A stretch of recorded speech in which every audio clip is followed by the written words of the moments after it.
Hey y'all, hey. How's everybody doing? Y'all share, invite, all of that good stuff.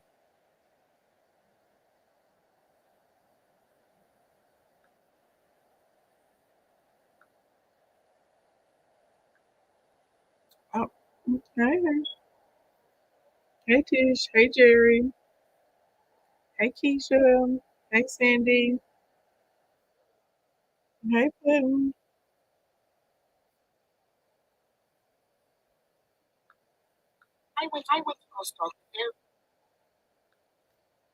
How's everybody doing this evening? Oh, let me check this real quick.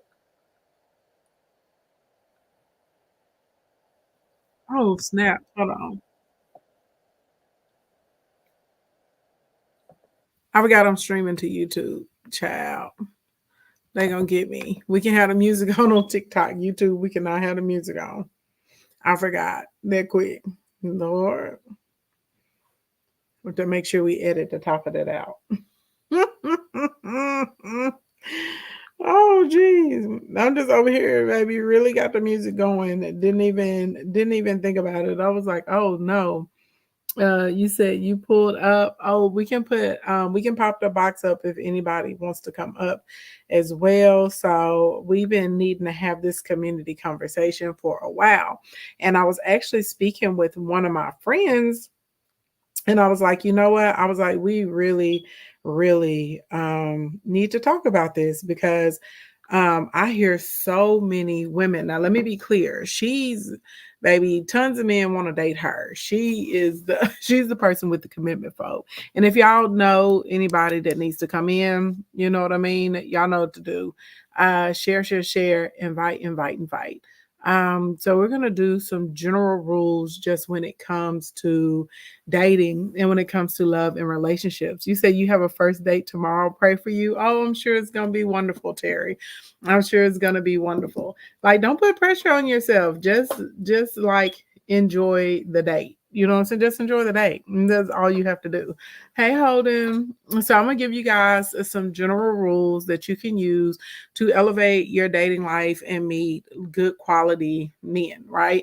Women, y'all are always asking me a lot. Y'all are like, show me, teach me, how are you meeting all of these really good men? And I tell y'all all the time, good men are everywhere. But the reality of the situation is there's some behaviors that us as women exhibit or some things that we're participating in, and it's absolutely keeping you from meeting good men. Okay. And anybody can come up. This isn't a closed panel. Okay, just send a request. But if y'all are with it, like, let's go ahead and get into it. All right.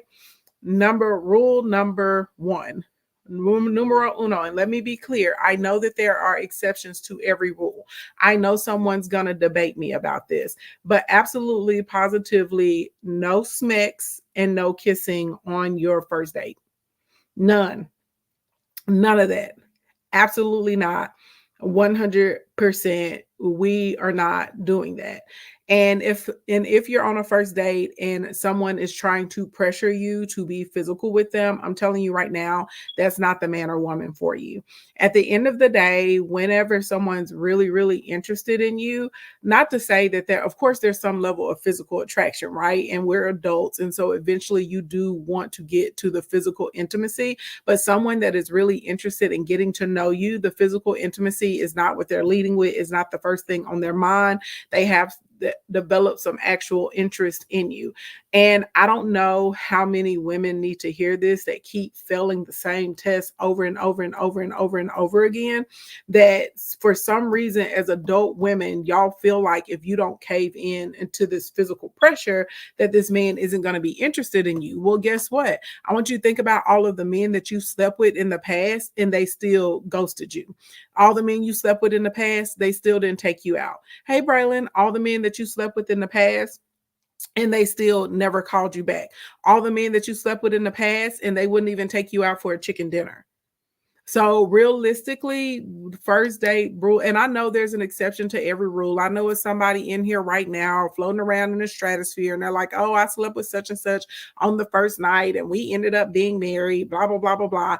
That's good for you. You're like a super small minority. There are so many women that are in girls, like teenage girls and girls in their early 20s that are succumbing to this pressure to be physical with someone. And at the end of the day, when everybody is single, you have no idea where they've been, where their mouth has been, what they've been doing. Like a man literally could have he literally could have got off the top of somebody else and pulled up right to your date. And these days, the same thing. The girl could have hopped off somebody's pony and rolled over here right to your date. I don't know if y'all have ever listened to some of these podcast confessions. I remember this girl was talking about she was cheating on her dude. And basically, she had finished having sex with another guy. And then she went and she let her main guy, go down on her. Didn't even take a shower, didn't even take a bath, like straight disgusting. So what I'm trying to tell y'all is that at the end of the day, until you get to know somebody, absolutely, positively not. Do not kiss me on my cheek. You ain't got to kiss me on my hand. I don't have time for my face to be breaking out. I don't need a rash. We're getting to know one another. Baby, look, I see the numbers going down. They like, oh, she one of those. Yeah, I'm one of those. And I know some of y'all don't want to hear it because you're liberated women and you feel like, oh, panties for you, panties for you, panties here, panties there. Everyone gets a whiff of my panties. And a lot of y'all are not talking about the downside of when you're having this much physical intimacy with someone and it's not being returned, and how you're being riddled with the spirit of rejection all over you. So a lot of times for as women, if you would make a conscious decision of I want to get to know this person before I give them my body, that's automatically going to keep you from falling into a trap or make you struggle with being able to disconnect from somebody quickly. Okay. He said, I'm not saying anything wrong. Thank you. Y'all make sure y'all share. I need a lot of shares because I'm shadow banned right now. Okay. Rule number 2, and we're going to go through these rules really quickly and then we're just going to open up for discussion. They're absolutely positively not. You do not go to someone else's house or apartment, condo, dorm room, whatever on the first night. Okay. You do not ride with someone in their car when you first meet them. Okay. Now there's one exception I give you to someone coming to pick you up. If y'all know one another, like maybe y'all worked together, you know what I'm saying, for quite a while, or y'all went to school together, or maybe you're family friends or something like that. That's someone that you have history with and y'all know one another. But a lot of these cold contact dates, especially you guys that are meeting each other on like dating apps and stuff like that, you absolutely, positively, 100%, okay, should not be riding with someone on the first date. Absolutely not. Okay. Y'all can meet wherever you're going. And honestly, as a lady, I don't advise you driving straight home after your date because there have been some cases where sometimes people have been followed back to their homes. So normally, and this is not on my list, but I'm just going to throw this out here. Some of y'all are so private, you're so secretive, but the reality of the situation is you're not safe. Someone should know that you're going on a date. They should know where you're going and they should know who you're going with. Okay. I don't know if it's like needs to be a best friend. Maybe you need to tell your sister or brother or mom, but you should absolutely not in this day and time. This is for men and women because we're not going to act like there aren't women out there that set men up as well. Okay. You absolutely, positively, someone needs to know where you're going, who you're going with. If you have a picture of them, and y'all may think this is extreme, but it's not, you need to text the picture to them. If you have a link to their social media, this is who I'm going on a date with. This is what time we're going together. This is right. This is where we're supposed to go. And then that person, absolutely 100%, you should call them when you're back home. Okay, you should call them when you're back home. Daytime dates are fine, but I'll be honest, like you going out in the daytime or the nighttime doesn't stop. If someone has a nefarious intention, it doesn't stop that from happening. You know what I'm saying? And I just feel like sometimes people are like, well, I'm just a private person. It's not about someone trying to be all up in your business. It's just about safety. And some of y'all are not using your brains when you're going out on a date. Okay, these are just general first rules. Number three, this is the big one. And this is what brought up this conversation because I was talking to my friend. Like, she was asking, she was like, what's wrong with me? Like, why don't I like, why do I think nice guys are boring? Is what she was saying. And if I'm being honest, she's not the only one. I've heard so many women say this, that y'all, when you're dating, when you meet a man that's nice, when you meet a man that's decent, y'all feel like he's boring. And so y'all automatically in your brain shut down so you can't connect with this man. And it's absolutely 100% the wrong thing to do. A lot of times y'all think that butterflies are excitement. Y'all are like, oh, it sparks. Absolutely not. That is actually your body trying to warn you that this person is dangerous, that this person is not safe for your heart. They're not safe for your spirit. A lot of times, the butterflies that you're feeling can be attributed to cortisol. Cortisol is the hormone that correlates with stress. And sometimes, I don't want to get too deep, but on a spiritual and on an energetic level, it's a familiar spirit. And so, because you have a familiar bond with that trauma, because you have a familiar bond with the pain, because you have a familiar bond with the disrespect or the rejection, that's why you're like, oh, I feel like I know them forever. When you're feeling butterflies and y'all are like, oh, I feel butterflies, I think this is the one. No, baby, you need to run. Okay. Someone that's the one, someone that you love, they're going to give you peace. And sometimes, if you have not had experience being in a peaceful relationship, or if you haven't grown up in a peaceful environment, that is unfamiliar to you. And so your brain will say, oh, this guy is boring. And because you think that guy is boring, well, now all of a sudden you never want to go out on a date with him. So now you guys are unable to connect. You're not really engaging in conversation the way that you would with the guy that you're excited about. And if I'm being honest, I really feel like God made it this way as a protection mechanism. I want y'all to think about this. Anytime you've been around a man and you feel all these sparks and butterflies and flames, and this man just makes your panties melt, you know what I'm saying? You were just like, are my panties even there when this guy is around? Well, I want you to think about how quickly you let your guard down with that guy. I want you to think about how you'll do extras for that guy.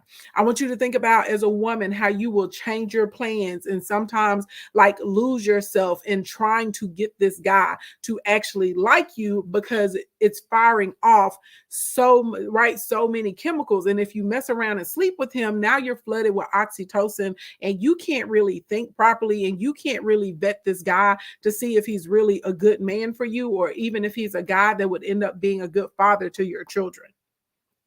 I'm just trying to help somebody. Okay. I'm just trying to help somebody. Okay. I'm just trying to help somebody right now. We getting battle requests. I had to go back to them later, right? Are y'all picking up what I'm putting down? This is like a very real thing. And so often I will hear women saying, well, well, yeah, he was nice enough, and there wasn't really anything wrong with him. I just didn't feel anything. There just wasn't any kind of spark. No, baby, the spark is going to set your life on fire. Okay. The spark is going to give you heartburn and hair loss. The spark is going to have you out here on the internet turning into a bitter Betty. Okay. That's what the spark is going to do. A man that is really good for you, he gives you peace. And I would give any of you, he said, look, this is the test. This is what I want y'all to do. Any of y'all that know any women that are happily in happy relationships and they are being loved well. Okay. Oh, y'all, please make sure y'all tap the screen and send me 1 cent gift. So that way, on YouTube, Facebook, TikTok, all that kind of stuff, when y'all are liking and y'all are tapping the screen, that's how they know to show me on the FYP. And so more people know that you guys are enjoying this. Thank you guys so much. Sorry, y'all. Tap, tap, tap, and flood me with little 1 cent gifts. All right. But the reality, I want y'all to, this is the test. I want y'all to find 3 women, 3 that are happily married, that are being loved properly, that have been in long-term relationships with really, really good men. I'm not talking about in a relationship with some guy that bops her upside the head and cheats on her and tells her she's ugly. And I'm talking about women that are really, really loved well. And they are in happy relationships with good men, strong men, a type of man that you would want to be with, right? Not some woman that's, leading this man around by the nose. Y'all know what I'm talking about. Most of us women, we want like a manly man. We want a man that exhibits leadership ability, right? Go and talk to them. Every single one of those women will tell you when they first met their husband, they were not instantaneously attracted to him. And don't, let me be clear. I didn't, and because women, when we say this, sometimes women in their head hear, well, oh, I'm supposed to date a Ugmo. That's not what I'm saying at all. A lot of men are attractive, but you may not be attracted to them, right? So there are guys, like when we're in the battle streets, I'm talking to these guys, right? They're attractive men, but I'm not attracted to them. Y'all picking up what I'm putting down? There are women on the planet Earth. Okay, look, there's one that just popped in here. Hey, Chastity. Chastity is gorgeous. Chastity is attractive. If someone asked me, is Chastity pretty? I would say Chastity is very pretty, but I'm not attracted to her. But I can acknowledge that she's an attractive person. Y'all picking up what I'm putting down? Go ask these women that are in happy relationships. Every single one of them will tell you that when they met their husband, it wasn't instant attraction and sparked for them. Now, the husband may say that he was instantaneously attracted to that woman. He, right, in the spiritual world, they talk about that as a divine doorway, how some men, they know their wives instantly. Or a lot of men will say that they knew that woman on the first date. But as far as you being, when you talk to these women, because they actually were able to sit down and get to know the man and judge this man on his character, judge this man on his vision, judge this man on his conversation, judge this man on, like, can they laugh together? Can they create experiences together? Do you feel safe around him? This is how these women ended up with really, really good husbands. When y'all are running towards the guy that gives you butterflies, baby, that's wrong. You are in danger. And I want y'all to think about this. Anytime you've been in a relationship where you've met a man and he just gives you these sparks and your panties instantaneously melt, what you end up with, a bunch of drama. You end up with a toxic king. You end up with someone that has no compassion for you. You end up on a roster or a rotation. Now you're in the harem of women, right? You end up with a man where, you know, he just wants to situationship you. He doesn't really want to settle down. All because realistically, you misread the signals, because no one is really keeping it a buck and telling us, do not run towards the man that gives you butterflies. You actually should be running away from him. A man that is good for you, y'all are calling him boring. No, that's peace. You're unfamiliar with it. And the reality of the situation is that man isn't really boring. As you guys date, you're going to create experiences with one another. And so he's not going to be boring.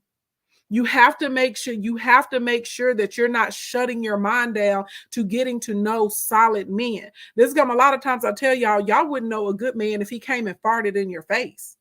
He literally could come and do that, right? He could have a blinking sign over his head that says, I'm a good man. And y'all would ignore him because y'all would say, oh, he's boring. But it's not that that's a boring man. Love brings you peace. Love brings you stability.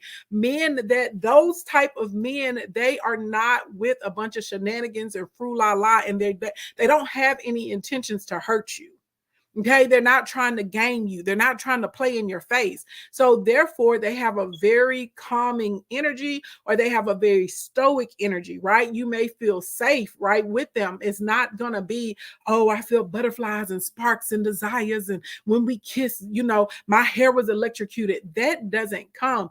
As you start to fall in love and build a relationship with that person, then you're going to start to feel, right, more of like a floating feeling, a safe feeling, a warm feeling, but it's very, very different than the butterflies. I am telling y'all, the butterflies is a warning sign. The butterflies is cortisol. Okay. Cortisol is stress. If you do not believe me, I'm telling y'all, tomorrow or this weekend, you find 3 happily married women that are married to really, really good men. And I'm talking about women that have been in long-term relationships. Y'all know what I'm talking about. You can tell when a woman is being loved up all good. You know what I'm saying? She's smiling. She want to do stuff for them. Hey, AP. Right? They crack jokes together. They may still hold hands. They're in a good spot. You ask every single one of those women, and they are going to tell you it was not instantaneous fire and desire when they met their husband. They are going to tell you it was not off the rip instantaneous. They're going to say, I found him attractive, but I wasn't necessarily, like, he wasn't Mr. Penny Melter for me. And because they found him attractive and they weren't ready to jump out of their drawers right? They weren't ready to just jump on top of them. Well, now they actually had the opportunity to get to know that man and really see where he was and really see if I like you or if I can develop a friendship with you. So, big rule number 3 is if you're feeling instantaneous butterflies or knots or electricity, baby, run. I'm just telling you now, some of y'all are still going to do what you want to do. But baby, I'm the type of person, I'm a steady person. I don't need my love life to be taking me through all these different changes and ups and downs and roller coaster rides. I don't need that. Okay. I have enough of that I have to deal with in the external world. So I like a peaceful relationship. Okay. I don't said no. I'm just trying to tell you. Number 4, fourth rule, after y'all get the initial date out the way, because the first date sometimes is a little, boring. Maybe you guys are just going to dinner or something like that. And nothing wrong with that. Maybe y'all just going to grab some coffee or a little ice cream or something. The next dates, y'all need to plan fun activities.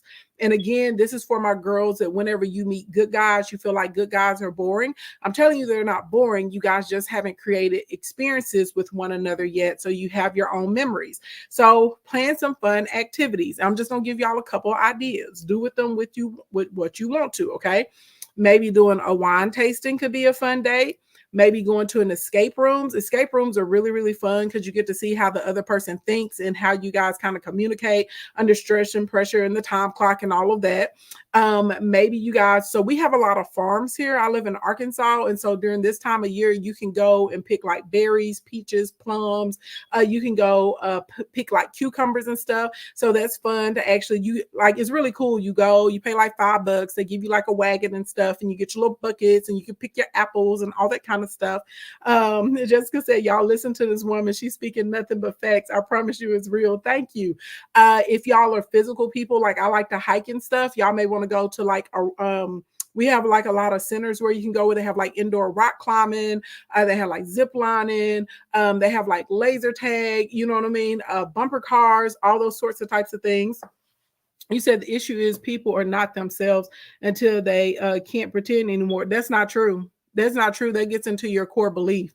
So that makes me feel like we need to bag the conversation up before you even go on a date. You find what you focus on, and that's actually even scientifically proven, y'all. So if you believe that when you're meeting men and women, they're not actually being themselves, you're going to continue to attract people that's going to reaffirm that idea for you. If you like, for me, I had fun when I was dating. I had a great time when I was dating. You can't tell me that the world is not filled with good men. You can't tell me. You also can't tell me men don't love me. I want y'all to really, really think about this. Even when I'm on panels and stuff, when do y'all ever really hear a man attack my appearance? You don't. It's always a woman. The first thing that wants to fly out of her mouth, oh, you a big bag. Okay, and I'm a big bag with a man in a ring, and you got a little back and you're lonely, or you got some obtuse picture on there because you really don't want to show people how you look. They have issues meeting men. I don't have issues meeting men. Men like me. Even outside of a romantic perspective, men like me. Men come to my rescue. Men partner with me. Men collaborate with me. Men treat me kindly. Like you know what I'm saying? I'm like, okay, I'm Club Big Bag and you're an idiot. Now that we've made these observations, let's continue to move on. I just want y'all to think about that. But that's because I don't have a negative core belief about men. And then y'all will sit here and y'all will talk about energy. I always hear women talking about energy. So y'all don't think that men can pick up on energy? You don't think that a man can feel energetically that you have disdain for him, or that you think very little of him, or that you're looking down on him? You're crazy. It's the same way you can tell okay. I'm not going to say her name, but there's 2 female content creators that a lot of women have a great disdain for. And the one thing I hear repeatedly that these other women say about these 2 women, they say, oh, she's looking down on us. She thinks she's better than us. Now, I don't have this opinion about these other 2 women content creators because I haven't put myself in the position that these other women have. These people have never had physical interactions. They've never had one-to-one conversations, any of that. That's never happened, right? But they feel, okay, they have an energetic feeling that this person feels that they're above them. So the same way that you've been in an environment before where you felt like someone feels like they're above you, you are crazy if you don't think when you're encountering men that men don't energetically feel that you feel like they're not crap. You feel like they're pretenders. You feel like they're manipulators. So again, if someone thinks a lot of negative things about you and they may not be able to verbalize what it is, but life is a feeling process, y'all. Life is about more than what we can actually see with our eyes, and it's about more than what we can touch, right, with our fingertips. Life is a feeling process, and sometimes people can't verbalize or put into words what they're feeling, but you absolutely positively know if someone is not seeing you in a positive light. It's kind of like being a black person, and when you're in the presence of a racist, they don't even have to say a word, but you can feel the racism coming off of them. You can feel, they don't have to say a word. And when you know someone is looking down at you in that way, are you going out of your way to be kind to them? Are you going out of your way to be polite to them? Are you going out of your way to impress them? No, you already think I'm not ish. You already think very little of me. You've already demeaned me before we've even had an interaction with one another. So realistically, and I know y'all don't want to hear this, but the truth is, as a woman, if you want to meet higher quality men, you have got to eliminate that core belief that all men are bad. You've got to get it out of there. Whatever work you need to do, whether it's spiritual work, breath work, whether it's scriptures, going to a therapist, whether it's getting up every day, you know what I'm saying, and working on deprogramming yourself, whether it's you taking the steps to train your RAP, which is your reticulated activating processor system. But you have got to figure out where that core belief came from, that men are so negative and so bad. And so once you switch over to a frequency of good men, you're going to be surrounded by good men. And people don't want to hear that, but it's the truth. It's the truth. Okay. So, just to recap for you guys getting here, we're just talking about easy dating tips that will help you elevate your dating life and help you find, like, be surrounded by good quality men. So, number one, there's no kissing, no sex, absolutely not on the first date. Ain't happening. Okay. Number two, we're not going to anyone's homes or riding with one another on the first date. The only exception I would ever give you to letting a man pick you up is if, like, you know him and someone else knows him. Like, maybe you guys went to school together, you grew up together, maybe you've been going to church together, you worked together for some years or something like that. That's the only exception to that rule, as far as a man being able to come and pick you up and know where you live. But outside of that, absolutely not. Y'all need to get to know one another first. Okay. Number three, butterflies. Y'all think, oh, it's exciting, it's a spark. No, that means run. Okay, that's your body giving a physiological warning from your spirit, from your shana, saying, baby, this is bad for you. Okay, I'm telling you, men that are good for you bring a peace feeling. Bring stoicism. They bring strength. They bring leadership. It is not all of this. I'm trying to tell you, okay? And number four, when you guys are going on dates, you're going to plan fun activities together. So now you guys are able to start creating memories. And when you're meeting the guys that are good for you and safe, you're not going to feel like they're boring. You're going to be like, oh, okay, this is really, really cool. Oh, I was giving date ideas before I saw that comment. Okay. What did I tell y'all? Wine tasting, escape rooms, rock climbing, laser tag. I'm an outdoorsy girl. The park, museums are fun. In the summertime, we have like this art district, and you can go and see like local vendors, painters, people that make clothes, all kinds of stuff. Also, this time of year, there's always a lot of festivals. Okay. A whole lot of festivals. So you literally can pull up and look for a festival and probably find one within a 30 to 40-minute drive of you guys. Like, we have a cupcake festival here next weekend. We have a Greek food festival. They have a barbecue festival. They have a margarita festival here. They have a wine. We have like festivals every other weekend in the summertime here. Downtown is always blocked off because it's some type of festival, karate festival, just whatever.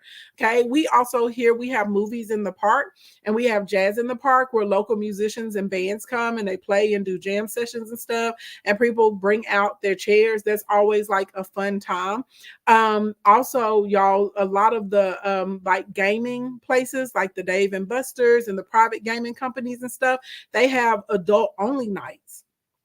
So y'all can go out on an adult only night where you don't have to worry about the kiddos being around. I'm childish, so I like that. I like going to play basketball and little games with each other and skeet ball and all that other kind of stuff. That is fun for me. But if that's not fun for you, then don't do that. Do something that's fun for you. But long story long, there are so many dates y'all can have besides just going out to eat for dinner or going to grab a coffee, where y'all really can start to spend some time with one another and get to know things about each other. Okay. That will be tons and tons and tons of fun. You said our science museum has monthly. Yeah, they do that here too. Our Museum of Discovery has adult night too.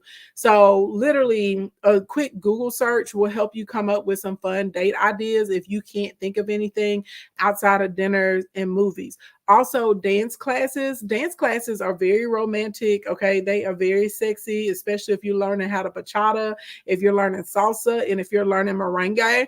Those are very, very fun. It's very sensual. Movado is a very sensual dance that's like so much fun. You guys can learn something new, and it gives you, you know what I'm saying, you can get a little close on each other, you know what I'm saying? Like, make sure you wear some good perfume today, girl.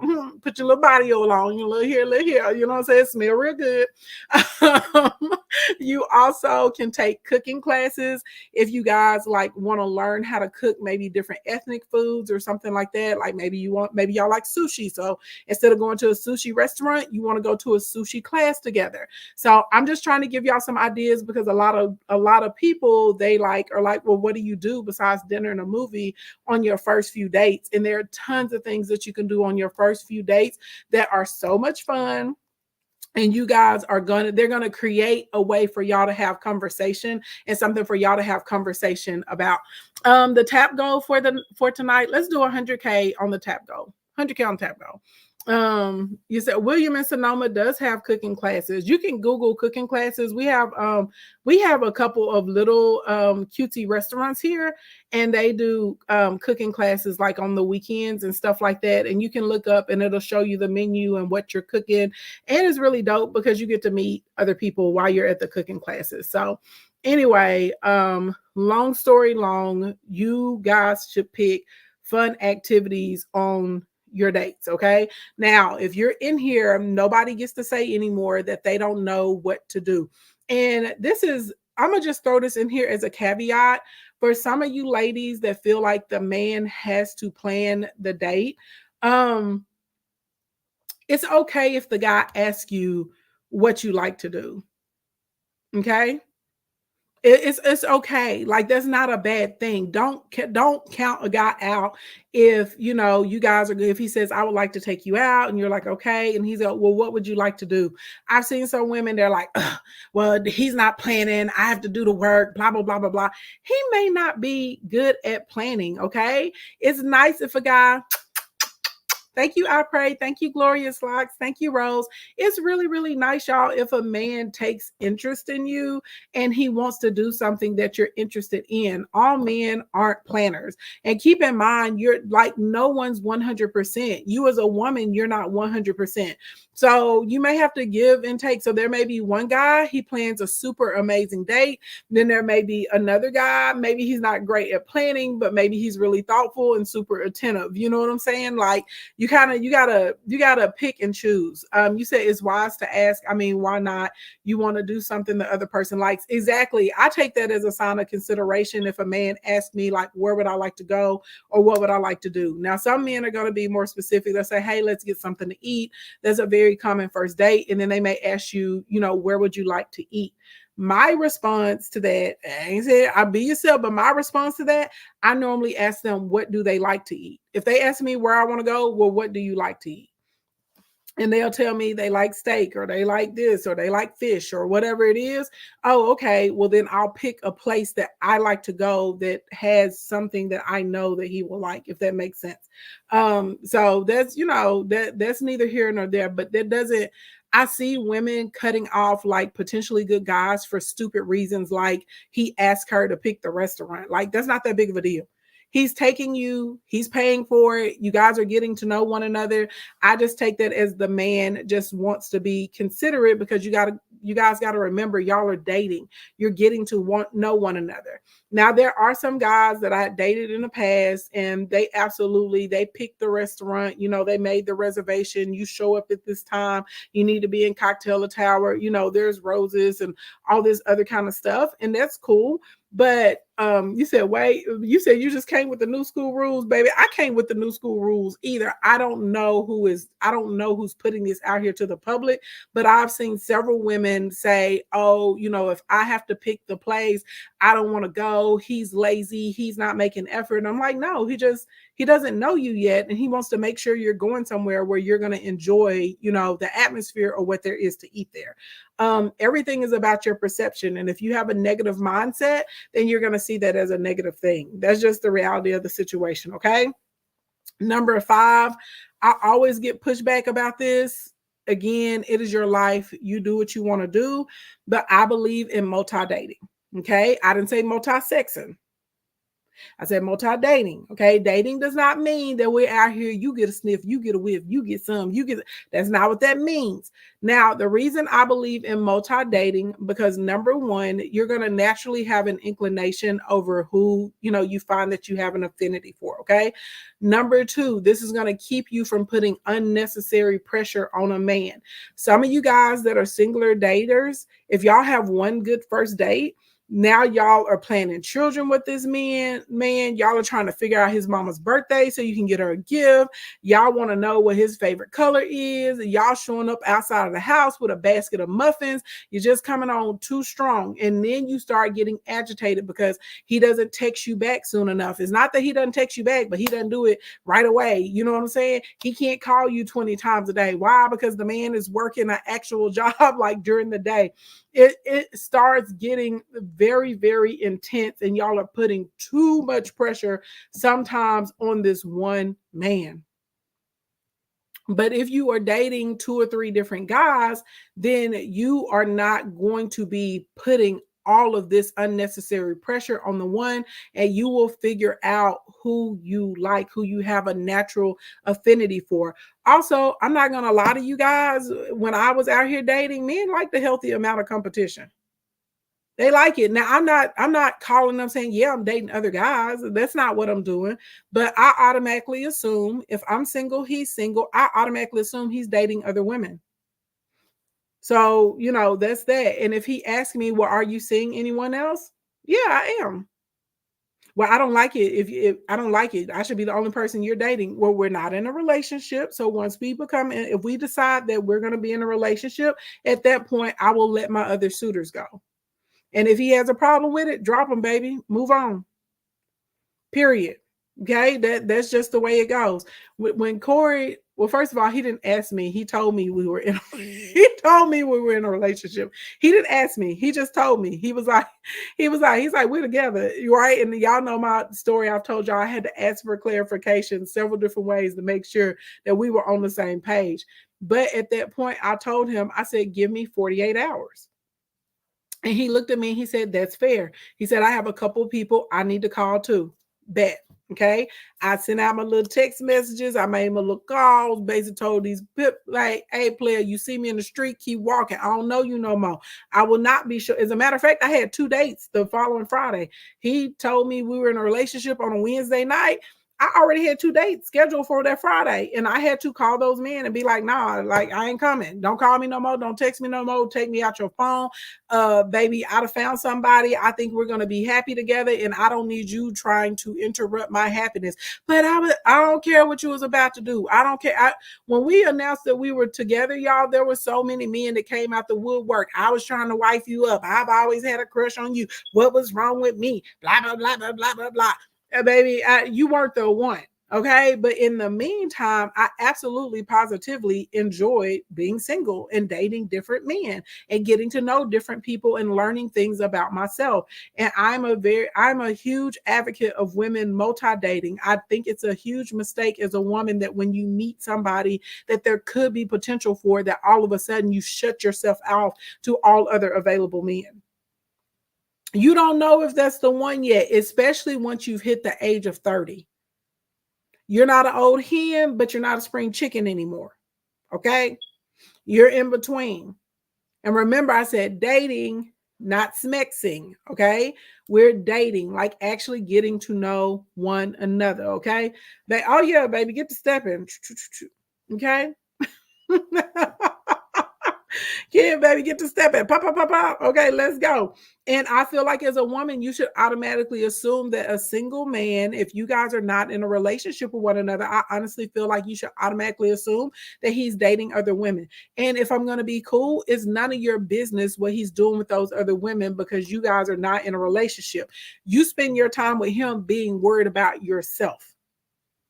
And this is the thing, if you're multi-dating, you're not even gonna be, I wonder what he's doing with her. I wonder if he likes somebody else more than me. I wonder if he spent more. Get that out your head. Don't be worried about them. Worried about yourself. Okay. I am me. I am the opening act. I am the headliner. Okay. I am the blessing. He couldn't wait. I'm his favorite. Okay. To the point he don't want them no more. He only want me. That's in my mind. That's how I operate. Okay. You operate how you want to operate, but it's always served me very well. And I've never, ever, ever, ever, ever struggled meeting men. I've never, ever struggled having men that want to commit to me. I've never struggled having men that take me out, spend money on me, not any of that. I've never struggled with it. Never. Even with a big bag. Okay. Never struggled with it. All right. Number 6. This really should have been number 1. If I'm being honest, I just wrote these down in the order that they came to me. But this really should have been number 1, knowing who you are. Too many women are having an identity crisis right now. And I see this all the time, especially as I sit on social media and I listen to some of the podcasts and I watch some of the YouTube videos and I, look at some of the panels that are happening on TikTok. There are so many women who do not know who they are, especially if you are a woman of faith. And I watch women get spiritually manipulated all the time, and it hurts my heart. I watch women let men talk down to them all the time. I watch women let men use scriptures against them because us as women don't know the scriptures ourselves. And I told you we gonna work, baby. We're gonna do it. Y'all thought I was playing about the Bible study. No, we're gonna go through a Bible study, and I'm gonna tell you as a wife who you're supposed to be and what that man should be doing for you. But understand as a woman, when you meet your husband, I didn't say any man, when you meet your husband, when there's a man who has a healthy respect for a woman, for the feminine energy, for the intuition that we bring, for our connectivity to God, to our role as a helpmate, because you have to understand as a helpmate, that means you have to know more than the other person.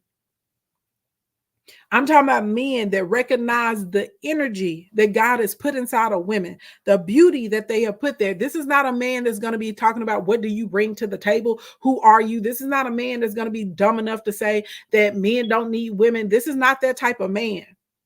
That type of man, okay, he sees you as the grace of life, especially once you're his wife. He understands that you are the portal to his legacy. Listen to what I just said. He understands you are the portal to his legacy. That you are the woman, okay? That every that you are the woman that are going to be, you're going to activate your spirit of multiplication. And whatever he brings you, you automatically have the power to enrich it, increase it, enlarge it, and make it better. But a lot of women don't know who they are in that capacity. So you let people put a false identity on you, and then you pick it up and you wear it. Literally in the Bible, go and look. It says when a man finds a wife, he finds a good thing. That is in the word. That's scripture. Okay. Now, if you're not faith-based, this doesn't apply to you. But if you say you believe in Jesus, okay, it tells you as a wife, you are a good thing. So a man that has a healthy respect for a woman understands this the same way a woman that has a healthy respect for a man will understand she's supposed to honor her husband and that she's supposed to respect him. If you go through the roles of husband and wife in the Bible, it continues to charge the man to love the wife. And it always continues, okay, to charge the wife to respect her husband. It tells us over and over and over and over and over that you respect your husband. It tells you that over and over and over. It also tells you in the Bible that as a wife, you are to submit to your husband's leadership and authority as he submits to God. So this is kind of, I don't understand why some of y'all get into the cyclical debate online about I'm not submitting, I'm not submitting, I'm not submitting. Well, if you are, and then y'all will turn around and say you love Jesus and I believe in Jesus and I love the Lord, well, clearly you haven't been reading your word, because it tells you you're supposed to submit to your husband. Now, your husband, it didn't say any random man. It didn't say anyone with a phallus. It says your husband. Y'all understand what I'm saying? So if you're a woman and you're claiming to be Christian, but you have a problem with submitting to your husband, maybe you're really not a Christian. And there's nothing wrong with that if you don't want to be a Christian. I have all kinds of people in my kingdom and in my community that follow, they have all kinds of different spiritual beliefs and religious beliefs. But for those of you that are out here talking about I'm a Christian, no, baby, you're supposed to submit to your husband. If you're in order, you're supposed to submit to your husband the way he submits to God. Period. Y'all don't like to hear that, but that's the truth. If you're in order. This is why I don't understand those of you that say that you're not Christians. Why are you even bent up about the submission conversation? It doesn't even apply to you.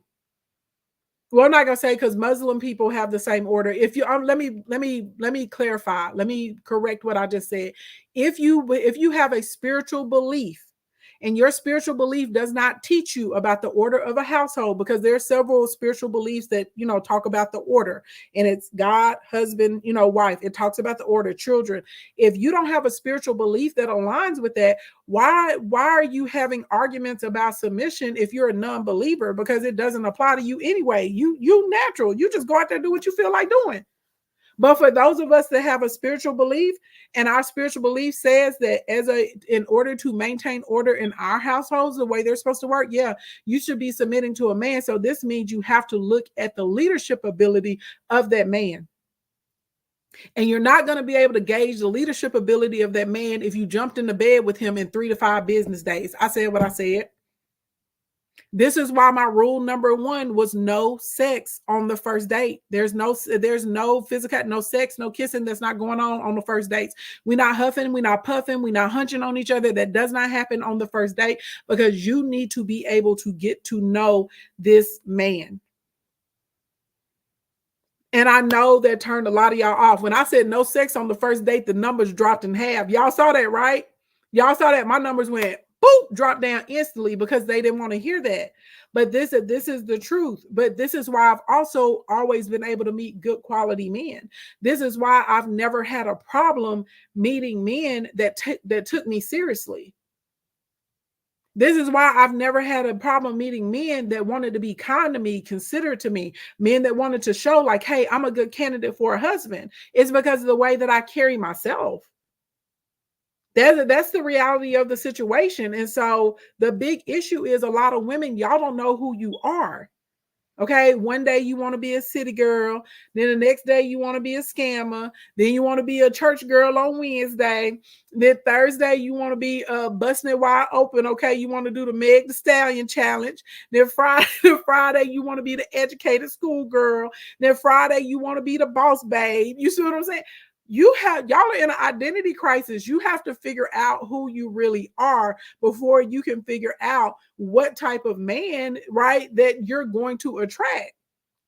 Because different men that have different visions are looking for different attributes inside of different women. Does that make sense? And I'm telling y'all, a man that loves women and that understands the divine energy that a woman brings, okay? A man that understands the power of the femininity, that he understands that this woman possesses another energy that he doesn't have, but is going to be beneficial and is going to help him amplify who God has called him to be. He's not going to be out here asking you, what do you bring to the table? Yeah, you said, dang, I just watched the numbers drop over here too on YouTube. Yeah, because people want, this is the thing. I know who I am. You know what I mean? And I know what works. And fortunately for me, I've had the experience of growing up in a family of married people, happily married people. And so I see people failing open book tests on a regular basis. I see this on a regular basis. I see people failing. Hey, Queen Wimbo. I see people failing open book tests on a regular basis. And I see a lot of women falling for the same okey doke. And we're in a strange environment where women want they feel like I guarantee it's gonna be some woman that's gonna call me a pick me from listening to this. I guarantee there's gonna be some woman that says, I'm subscribing to morality politics and all this other kind of stuff. Well, this is the thing. There are so many men and women right now that want love. There are so many men and women that want relationships. There are so many men and women that want family, but yet I can't, if that's what you want, I can't tell you to do the opposite of what it's going to take for you to get it. You know what I'm saying? And if I'm being honest, somebody's going to come for me for this, but I don't care. I'm about to say what I'm going to say. I am allowed to speak on what I'm speaking because I live what I talk. I walk what I talk. Nobody's going to get on TikTok or YouTube and say, oh, Ashley Ann is swallowing every weenie in Central Arkansas. Nobody's going to get out here and ever say that I've been a 304 or they know what I smell like. No, nobody can say these things about me. Nobody's going to be out here talking about I was beating up on my husband. No, y'all understand what I'm saying? Like, there's so many of these people that say, oh, this is what it should be. And the reality of the situation is they keep getting exposed. Every 7 to 10 business days, someone else is being exposed. And so I feel like I am qualified to speak about this because this is the life that I've lived. These are the things that I've practiced, and this is who I am. I'm not out here telling people to uphold something that I'm not upholding on a regular basis in my own life, if that makes sense. And what I am saying works. And so when women know who they are, it makes it way easier to identify the proper man for you. When you're out here as a woman and you're going through an identity crisis and you don't know who you are, and you're letting music tell you who you should be, you're letting an echo chamber tell you who you should be, you're letting followers tell you who you should be, you're letting money dictate who you should be. You're letting the media tell you who you should be instead of who you are true to yourself. Well, now you're going to find yourself always connecting to the wrong type of man. And this is a reality that a lot of people don't want to face. So as a woman, before you get out here and put yourself out on the dating market, you have to already know who you are and what you offer. And so therefore, you would already know I need to attract a man that knows what I bring intrinsically as a woman. Because I'm telling y'all, men that have respect for women, they're not running around asking, what does she bring to the table? Those type of men would never, ever, ever say, oh, we don't need women. The same way a woman who understands a man, she already knows what that man brings to the table. And she's never, ever going to say, I don't need a man. You're not going to hear her say that because she has a respect for men. And she understands that we understand that there's energy and there are different attributes that a man holds that a woman does not hold. And that is the reality of the situation. And we were designed to work together. We're designed to be a unit. Right? So therefore, I would never in my mind, even though I know that women, they have found sperm cells in our bones. Y'all, let me ask y'all this, because this is one of these, the feminazis, this is their favorite thing to say. So do y'all really honestly think that if they pull the sperm cells out of women's bones, that you're going to have healthy children? You really think you're going to have healthy children?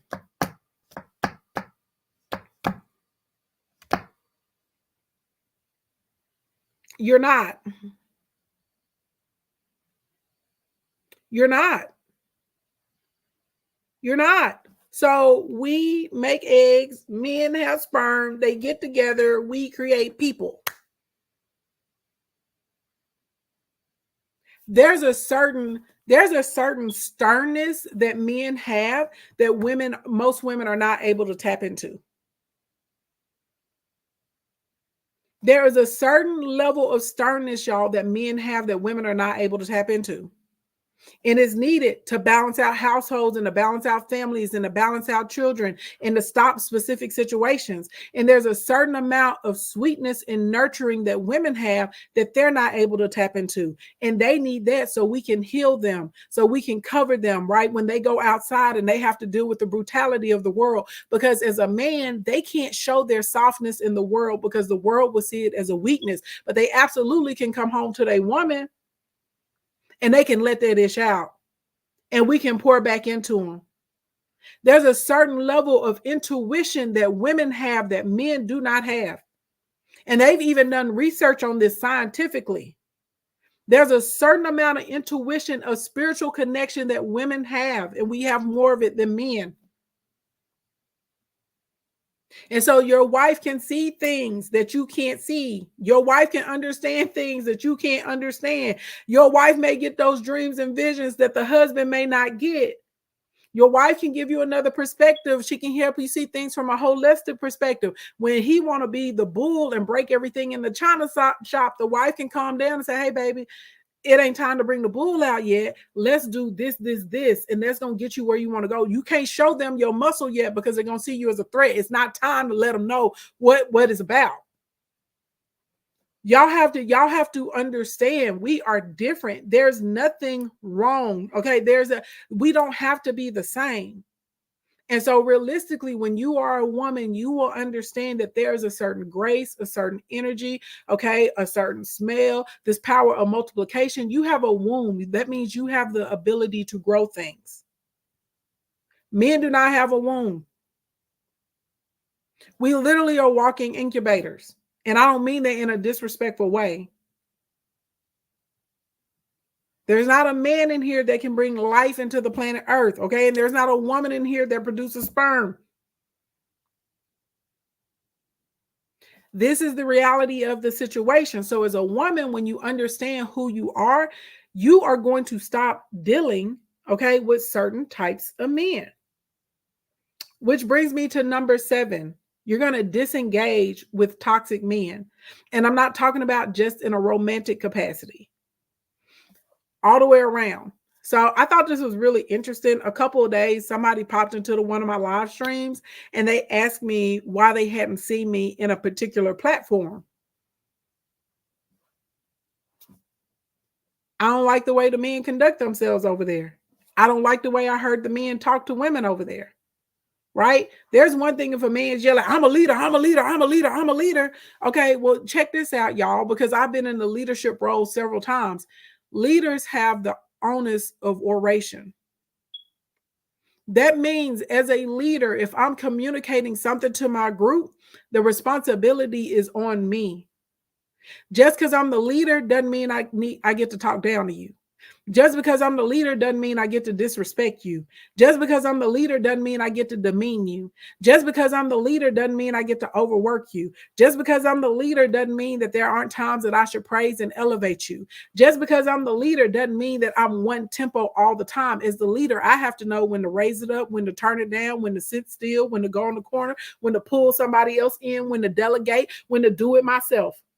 I got to know when it's time to be quiet, when it's time to share the plan. I have to know who I can trust and who I can't trust. All of those things are a part of leadership. So for me, when I find myself around men that don't typically, you know what I'm saying? When I find myself around men and they don't really understand that the onus of communication is on them. And I see them constantly cutting down people all the time. I don't want to be around you. I'm not going to go back and forth with you. Some of y'all love chaos and toxicity. Some of y'all love it. I will see y'all going to panels and argue with toxic men all the time. You already know what this guy's about. Why are you putting yourself there? Some of these guys that are like super toxic, y'all have to tell me who they are. I'm like, y'all like, you don't know him? You never heard of him? Absolutely not. I don't choose to engage with men that behave that way. And I don't choose to engage with men that don't honor me as a woman.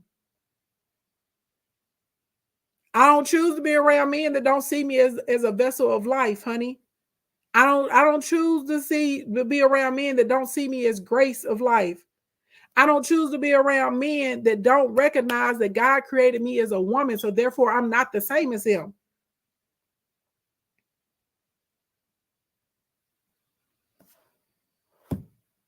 I don't want to be around men that aren't constructive and productive. That's not the environment I want to be in. That's not the type of men I choose to hang out with or deal with on a regular basis. And so a lot of you guys don't okay, what's trying to think of the simplest way to say this, okay? A lot of y'all think that sex is just a physical act. Okay. Sex is more than a physical act. I've told y'all several times that sex is spiritual as well. And some of y'all are connected to specific spirits. And you seek those spirits out. Even outside of romantic relationships, you're still seeking those spirits out. So y'all seek them out in social interactions. You seek them out in the workplace. You seek them out on a Sunday, right? Some of y'all like the arguing. You like the toxicity. You like the back and forth. You like the control. You like the abuse. You like somebody telling you you ain't ish on a regular basis. You like getting your feelings hurt because that's familiar to you.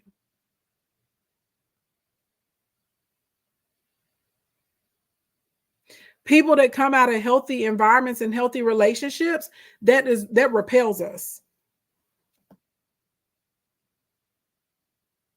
That repels us. When I'm around men, I like men that are strong. I like men that are leaders. I like men that are great communicators. I like men that know when it's okay, it's time to tussle. I like men when they know it's time to be calm. I like men that know how to be in peace. I like men that know when it's time to speak. I like men that know when it's time to turn up and have a good time. You know what I'm saying? I like, you understand? It's different type of men. And some of y'all engage with toxic men 24/7. All of your posts are about toxic men. Remember, you find what you focus on.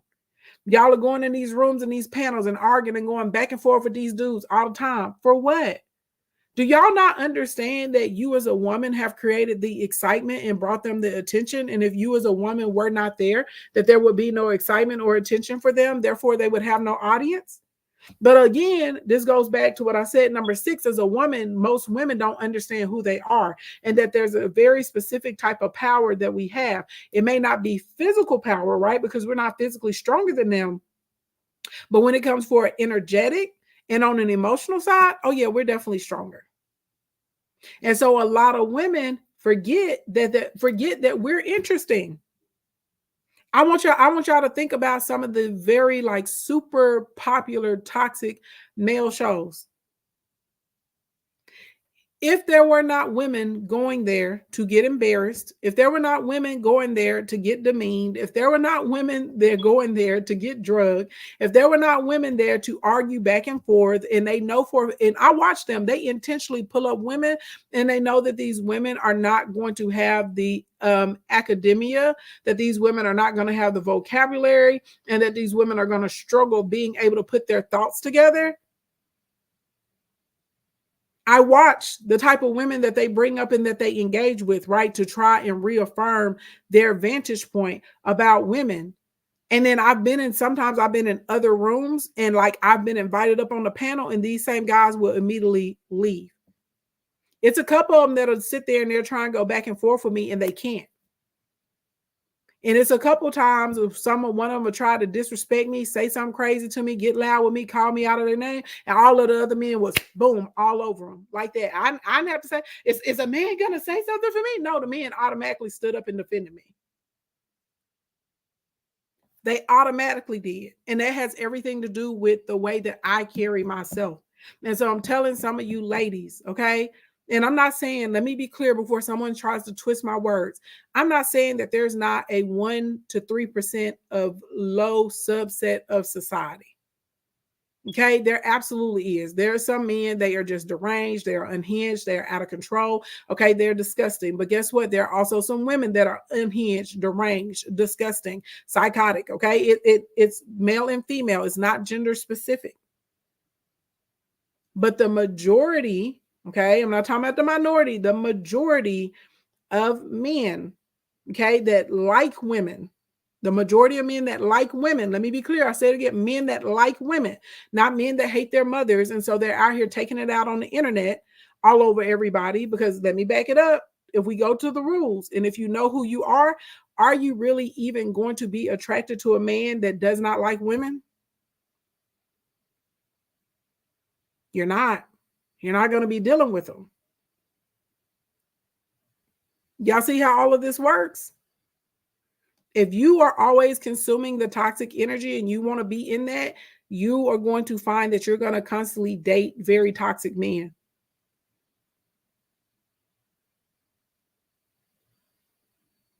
So you as a woman are going to have to make a decision to disengage with toxic men all the way around.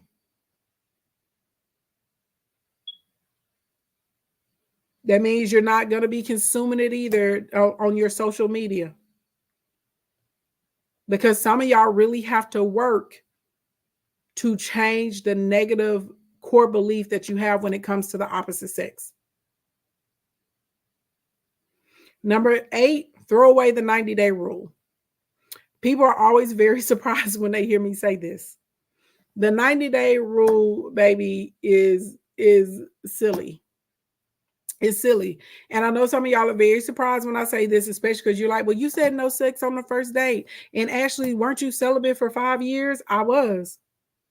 But I did not have a stupid 90-day rule saying I'm going to wait to day 90 and I'm going to give it to them. The reality of the situation is when you're focused on the 90-day rule, you now make sex the focus of the dating experience instead of getting to know the other person. And because your mind is so focused on getting to the physical with the other person, there are some things that you will look past. There are some things that you will ignore. Instead, what I would encourage y'all to do is really just get to know someone and see if you like them, even on a baseline friendship level. See if you like being around them. See if you guys can find some commonality. Seeing if you can have interesting conversations. Because I will tell you this, when you are dating, I'll say 2.5 weeks. I won't even say 3. Within 2.5 weeks, you will know if that person is going to float your boat or not. You will know if you guys are going to continue on, if this is going to end up being in a committed relationship with one another, or if y'all just need to pass on each other. I'm talking about for grown-ups, okay? All of this, you're 35, you 42, you 45, you 28, and y'all out here dating people back and forth for 3 or 4 years. What are you doing? You can figure out if you like that person, if you're interested in them way before 3 or 4 years. You can feel like, why are you letting someone drag you along for years? Why are you letting someone play in your face for years? For what? You already know. You already know if this is a good man or a good woman. You already know if y'all are a good fit. You already know at this point if you feel like they would be a good father. You already know if they can keep. It don't take you 12 years to figure out if that man can keep a job or not. You already know if they love the Lord or not. You can figure that out. And I'm telling you this, someone that is only interested in having a physical relation with you, once they've taken you out on a few dates and they didn't get none, they're going to disappear. I'm telling you this, they're going to disappear. If you are dating a guy and he is only with you because he wants to sleep with you, once he sees that he's not getting any in a few dates, and then some of them is not going to take a few days, they're going to take you out on one day and they automatically going to be trying to get you to their house to Netflix and chill. That ain't the one. It is what it is. Now you can throw it out there and say, hey, I'm enjoying getting to know you. And I will feel more comfortable, if we were able to get to know one another outside of each other's homes. And a guy, he may say, oh, I tried it. She wasn't going for it. Okay. And he'll date you. But listen to what I'm saying there. And I am not telling a lie. There are some men, if they have taken you out on 3 dates and you have not dropped them draws for them, they are going to drop you. And that is fine. That is fine, because guess what? If they drop you because you didn't give it up in 3 days, they were going to drop you even when you gave it up. Okay, they were just going to hit you. They're going to knock you down a few times and they're out of there. Number 9, you have to start consuming healthy relationship content. Okay? You have to start consuming healthy relationship content. A lot of y'all are picking up other people's baggage and you're claiming it as your own. A lot of y'all get up every day and the first thing you consume is horrid content about men. I want y'all to be honest with yourself. How frequently are y'all listening to the guys' podcasts and the guys' shows when they're actually like talking to women like they're human beings? When they're talking about how wonderful like their wives are, or how they changed their life, or how they're trying to get themselves better so they can be ready for a wife. They're like, oh, I need to make more money and I got to take care of my health. And, I live in an apartment right now. I need to buy a house. My wife is going to need a house. When there are men talking about these amazing things they wanted to do for their wife as far as their career or their cars or their school, or they're bragging about what their wives have completed and what their wives have accomplished. There are men that speak super positive about women. There are men that have realistic perspectives about women. There are men who they are literally talking to other men about how to be better fathers. And, oh my God, I have a daughter. There's some things I don't understand. Can you help me understand her? Right? There are guys who are out here who are actually talking about how can I be a better husband. There are men that literally have shows about how they can improve their sex life because they want to knock their wives' socks off. Okay. They want to have her eyes roll back in their head and have her speak in tongues. There are men that go to other men to say, oh, it's getting a little boring in my relationship, and I want to save it, and I put on a little weight. What can I do so my wife still is attracted to me? There are actually men that are out here trying to still impress women. And if we want more of that, you have to give that attention. So I would challenge you guys, if y'all want to be in the toxic realm, because it's smart to know what's out there for strategy purposes. But I would say maybe do 70% of the positive stuff, and then maybe, 25 to 30% of the stuff that's not so great. You said what shows and channel are they on? First person that pops in my head is James Taylor. He's here on TikTok. First person that pops in my head, and he's like constantly. I've watched this man for years. Dr. Greg, he's another one. It's a bunch of them. It's a lot of them. It's a lot of them. They are very, very balanced men, very respectable men, very, very balanced, very respectable men. Somebody else that I like a lot is this guy named Classic Man. He does a show on Sunday night on TikTok. He's there in his suit, okay, he's super logical. He's very, very logical. He's there in his suit with his logic. He's there are women that come on there and he's asking them, how are their dates? Is they're going through multiple dates, how they feel about the guy, this and that, and such and such and such, like acting like honestly as like a dad or a older brother in some capacity to some women. He's just there. Your Classic Man is super dope. And I don't know where he finds all these other caramel colored men with bald heads and wear suits and they all get together on a Sunday, but they are super duper duper like structured men that are out here, and they have normal views about family and children and women and dating and love and relationship. And they will hold women accountable, and they will also hold men accountable, but it's not in a demeaning or detrimental way. So I would encourage you to consume some healthy relationship content, and you also need to consume some healthy relationship content from women too. Because if you're listening to a woman and all the time, all these women are just talking about how men cheat on them and treat them horrible and beat them and use them and abuse them and steal from them, and you can't trust them and all this other kind of stuff. Well, guess what? You're going to go out looking at every man as the enemy. I'm always amazed with the amount of women, especially on TikTok, that are married and have husbands, but they're out here trying to discourage other women from being married and having husbands. And if I'm being honest, it really makes me wonder in my heart, like, what type of men are they married to? I'm like, are they projecting? Like, what's going on? It's very strange to me that there are a lot of married women that get on this app and they preach a lot of anti-family and anti-marriage content when they're going home to their husbands every night. So I'm wondering, do they really have good husbands? I think that's very strange. I said what I said what I said, okay, and I'm not taking it back. Number 10, give it at least 3 dates. I know sometimes that women don't view men as having emotions, but men are very emotional in spite of what they have to say. In the same way, you may be a little nervous on your first date. If that guy is into you and he really likes you, he may be nervous on his first date too. Okay. Sometimes it takes a few dates to get the jitters out of the way. And I would say give it 3 dates before you write a guy off. Okay, you would be surprised if a guy, like, remember I told y'all a lot of times, if y'all start, remember I told y'all to go and ask 3 happily married women that are being treated well and loved on well, how they felt about their husband. Ask the husbands how they felt about their wives. Almost every single one of those men are going to tell you they knew their wife was their wife, like, instantly. Almost all of them are going to tell you within a month they knew that their wife was their wife. Now, that doesn't mean that they asked her to marry. That doesn't mean they said, "Oh, will you marry me in a month?" But a lot of them, they know very, very quickly, like, "Oh, she is the one. The buck stops here. I don't want nobody else. This is who I want forever." And so if a man realizes that early on, he may be a little nervous sometimes because he doesn't want to mess it up with you.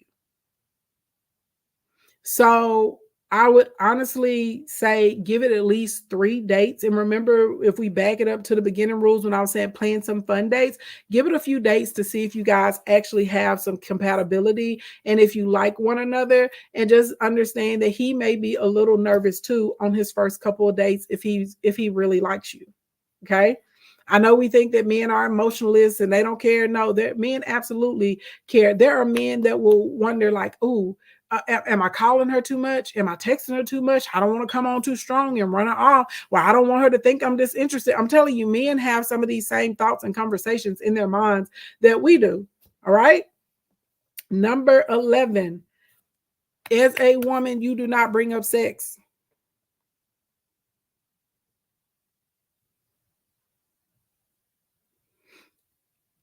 There, you said, "Yes, my husband's mom told me that he let her know about me in the beginning." Some of y'all are like, "All men want to do is sex with me," but you're leading with sex. Why are you sending these pictures? Why are you sending this man a picture of you in a thong, of videos of you bouncing your booty?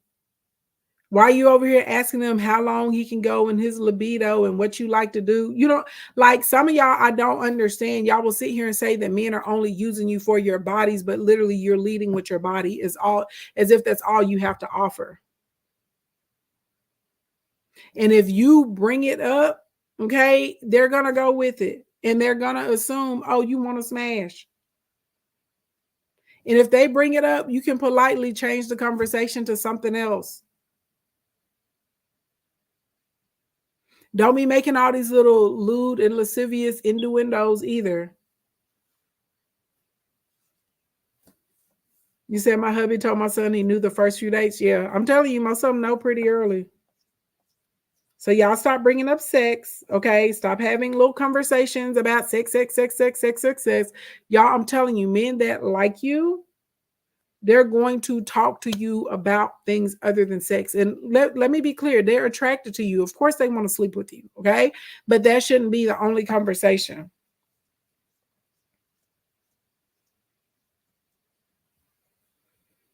Number 13, if y'all are talking for at least 7 days and this man does not say, "Hey, I would like to take you out," he doesn't actually ask you out on a date, okay?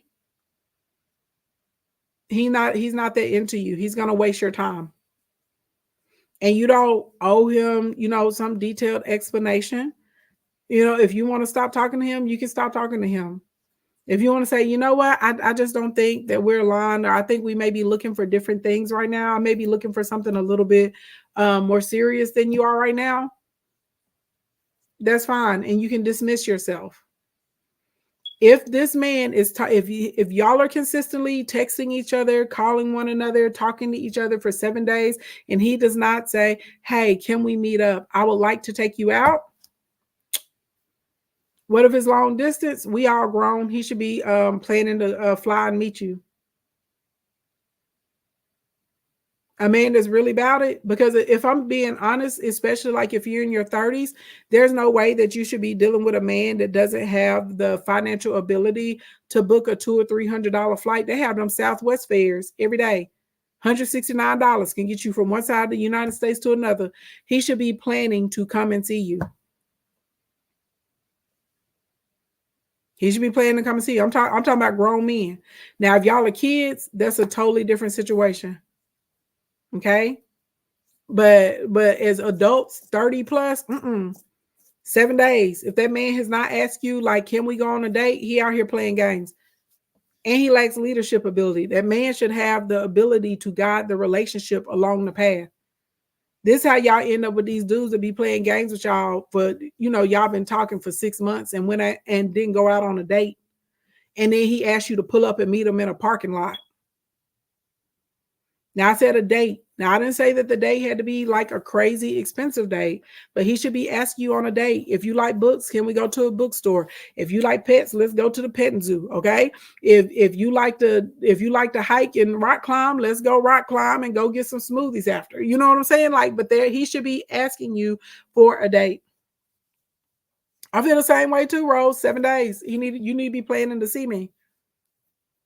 You should be, as a man, you should be financially secure and stable enough that if you want to see me, now you may not, it may take a little longer. It may be 7 days that he's asking, and maybe it's a week or 2 weeks off or something that he's going to pull up and come and see you. But absolutely no, within 7 days, you need to be planning a date with me. If he's not planning a date with you in 7 days, bye. Goodbye. What are we doing? How much is there to talk about? It's 7 days across the board. If some of y'all need a grace period, I'll give you up to 10. And you should not be the one saying, when are you going to take me out? When are you going to take me out? When are you going to take me on a date? No, he's going to ask you. I'm telling you this, if he's not asking, can he take you on a date? Can you guys get together? Because he wants to experience your energy in person and stuff. He's not that interested in you. And if he's out here and he's looking for a sugar mama or a sponsor, okay, if he's financially strapped to the point he can't take you on a date, why would you want to be talking to an adult man that can't afford to take you on a date? He has made some poor financial decisions. He needs to get his life together. He doesn't need to be worried about dating you.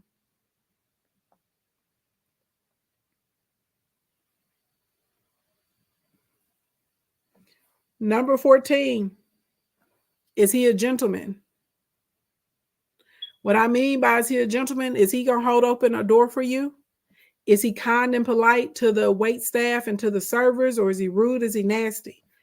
At the end of the date, is he asking you like, hi, can you text me or call me to let me know that you made it home safely? Okay. Does he, when you're getting in the car and you guys are going your separate ways, did he get in the car before you and start up the car and just drive off and didn't even wait to see if your car was going to turn over? Why? Because you, like men, I think sometimes whenever women are talking about protect and provide, they just thinking about somebody like boxing or stopping an intruder. That's a part of protection. Like, does this man care about your safety? I'm a woman. And even when my friends, like if we go out and if I'm driving or whatever, I literally will wait until, like, if we go out and we park separate, we get in the car together, we drive to each other's cars, nobody goes to the car by themselves, and all of us wait until the other person's car turns over. And we literally will not leave the parking lot. This is how me and my friends are. We all leave the parking lot together. We do not drive off until we see everybody puts their car in reverse and we're all leaving. So realistically, a man that cares about you and he's a gentleman and he has that innate instinct to look out for your well-being, it's, to me, this is just me, okay? Y'all do what you want to do, but I'm just telling you, I don't have any problem meeting really good men. That man is not going to drive off in the parking lot until he sees that you're in the car, your door is shut, and your car is started up. He's not going to drive off and leave you until he sees that happen, okay? And he normally is going to say, can you text me or can you call me to when you get home? That's how that works. So if you're on a date and that man, y'all leave, he just jump in his truck or jump in his car and drive off and then see if your car got started up, I'm already telling you right now, baby, he ain't the one. And we're talking about dealing with grown men. Do you really want to be trying to condition a grown man to do something? Like, to me, this is base level manhood stuff. Okay. Also, did he set the date before y'all left or relatively soon? I may say within 48 hours, but typically if a man is really into you, he's trying to get a second date with you or the next date. He's trying to set it up like before y'all leave that date. Okay? If it, we may say 48 hours, maybe for up to 48 hours. But if this man has not set up another date to see you again, I'm sorry to tell you, honey, he not feeling you like that. And that's okay. You're not going to be everyone's cup of tea. Okay. Because I'm telling you, if a man is really into a woman, he's going to say, when can I see you again? And he's going to make sure it's relatively soon. He's going to vocalize that he would like to spend more time with you again. If y'all went out and that man is not trying to set another date with you, don't go home and lie to yourself talking about, oh, the date went well. No, it didn't. You're probably not going to hear from him. He might even ghost you. I'm just trying to let you know. I'm telling you what your mamas didn't tell you, okay? And then finally, number 15, location, location, location, location, location. Some of y'all keep meeting trash men because you're fishing in a polluted pond. If you keep going to the same place and you keep meeting emotionally unavailable men, you keep going to the same place and you're meeting mentally unstable men, you keep going to the same place and you're only dealing with men that want to use you for your body or come up because you're a woman that got a couple coins, you got a nice house, you got a nice car, so they like, ooh, let me go and fart out her couch. Okay, if you keep meeting men that are in a bunch of drama and toxicity and they're cheating on you all the time, they have no discipline. Okay, that means you have to switch your pond.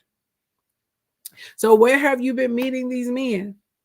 You probably need to go to a different restaurant. You probably need to go to a different art gallery. You may need to go to a conference and meet one. Okay. You may need to switch your gym or your gym time. Because men, they work out early in the morning. They in the gym at 4 or 5 a.m. in the morning because they got stuff to do. You moseying on into the gym at 10:30 in the afternoon, wondering why you can't meet a man that's financially stable. Baby, the men that's financially stable, unless they're multi-generational wealthy, they get started at 4 or 5 in the morning. Y'all going to Home Depot on the weekend? No, you're supposed to be in Home Depot on the weekday early in the morning because that's when the contractors and the builders are there picking up their large shipments and they're having their coffee.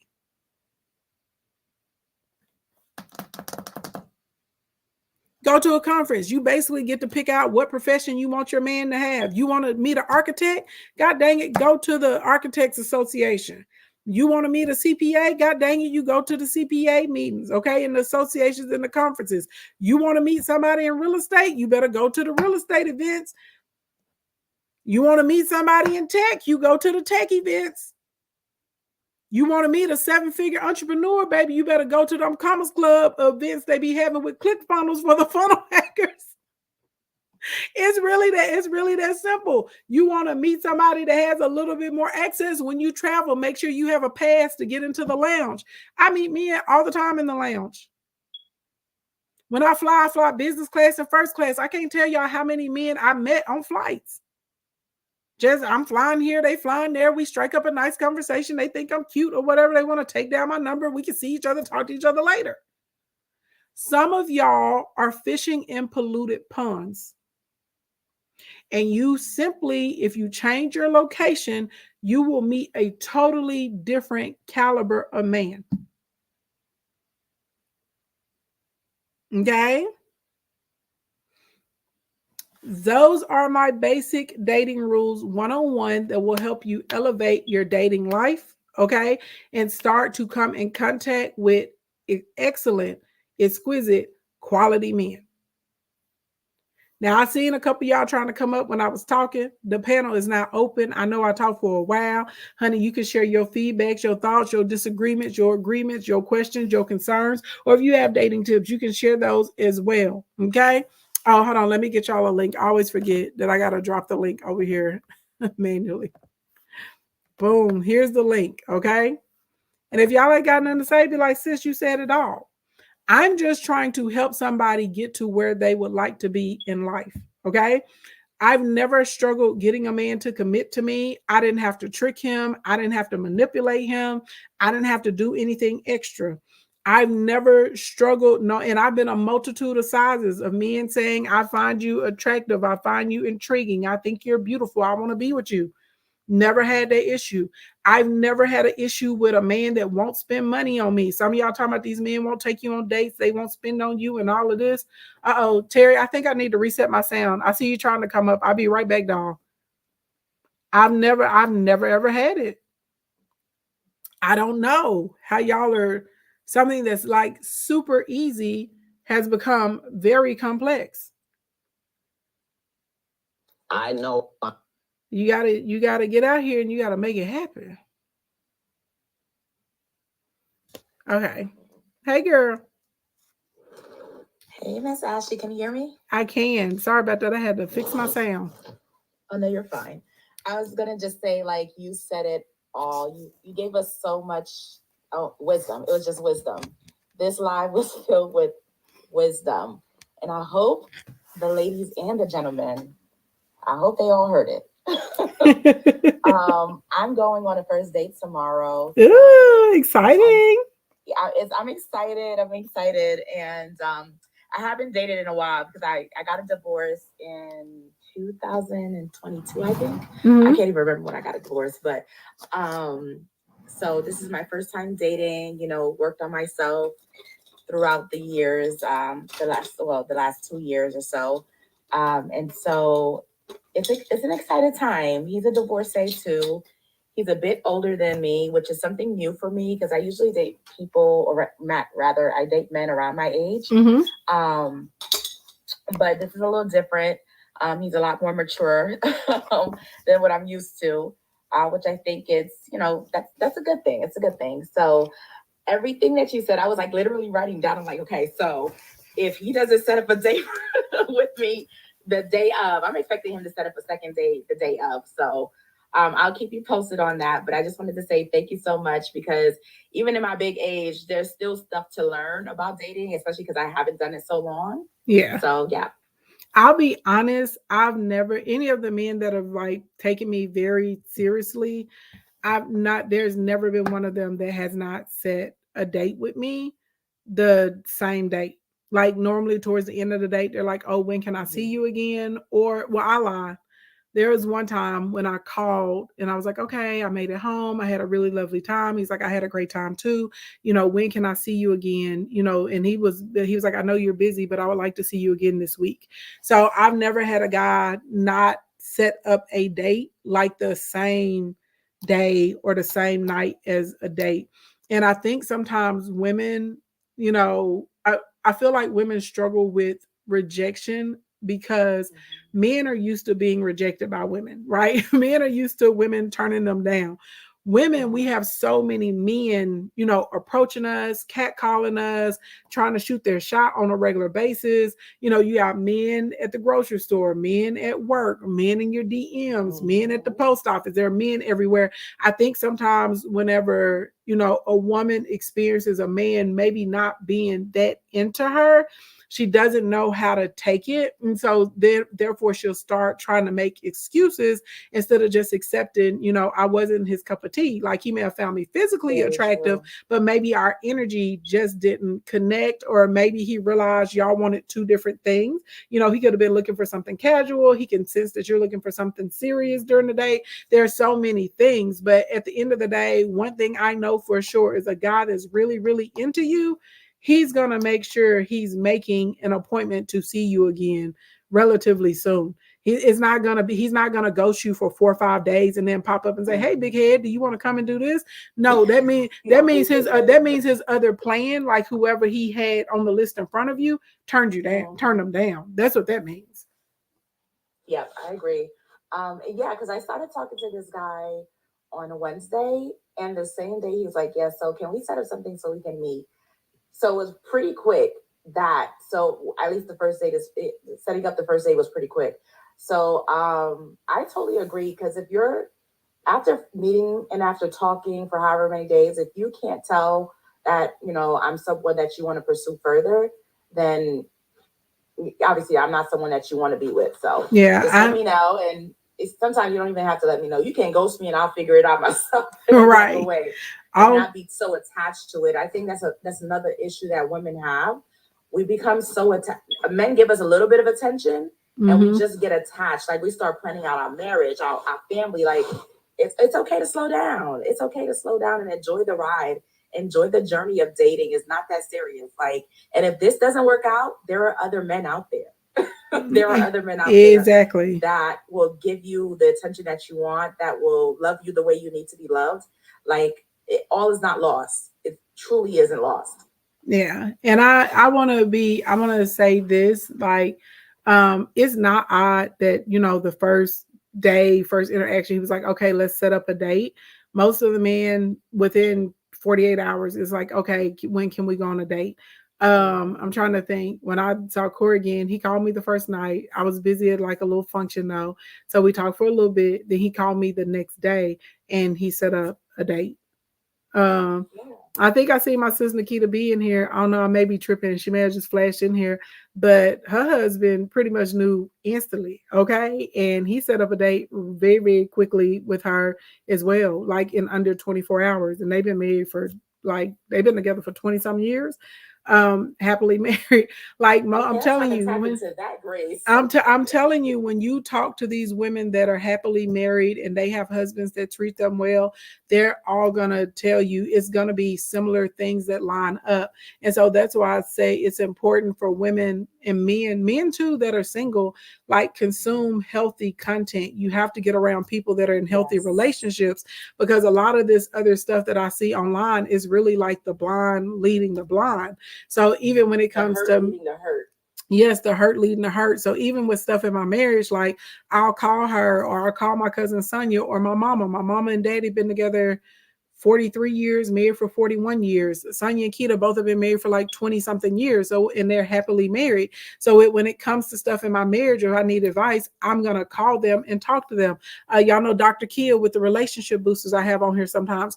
Her and her husband, they've been together since college. You know what I mean? Happily married. So there are women in my life that they already are way ahead of me on the marriage path. And so when I need some type of advice, I'm going to go to them. I'm not fixing to listen to some bird brain on the internet that's secretly a misandrist, you know what I mean? Or she's out here bleeding all over everybody, even though none of us cut her. Mods, can y'all bring up my other person, my screen? Y'all know when I reset it, sometimes it doesn't let me control the grid. One of the mods, y'all bring up whoever's in the queue. Thank you so much. But realistically, that's why I was like, it's so important for people to start consuming healthy relationship content. This other stuff is very salacious, so that's why it gets so much attention. And you have to be careful. If that's all you're seeing, it will start to skew your mind, and now you're thinking all men are bad, all of them are dangerous, all of them are villains, all of them want to use you. And the reality of the situation, shoot, they just as scared as us sometimes as we are of them. You know what I'm saying? True. Yeah. You said two things. I'm gonna touch on two things before I forget. One of the things that you mentioned was the pick me. So I want to put a pin on that one. And another thing that you said, which I find so interesting, you mentioned like the boring guy isn't a bad guy to date. And that is so true. Like, I think when we're younger, we're like, oh, we don't want to date someone who's boring. But in my age, which I feel like I'm still fairly young, but I'm still getting up there in age. Like the boring guy, I'm not counting that guy out. Like I won't count him out, because I've done the bad boys, I've done the worldly guy, and that didn't work out. So I'm gonna stick to the. I'm gonna try out the boring guy, and this one, he is actually. I wouldn't say he's boring, but I think maybe because he's a little older than me, he's not as I guess as interesting as I am used to. So I'll keep you posted on that. I'll be honest, Terry, he's probably not boring. He's probably just like safe. He may be structured. Yeah. He could be regimented. And I'm telling you, as you guys have more dates together, y'all are going to create your own memories. Y'all are going to create experiences, and it'll be easier for y'all to have points of things to connect to.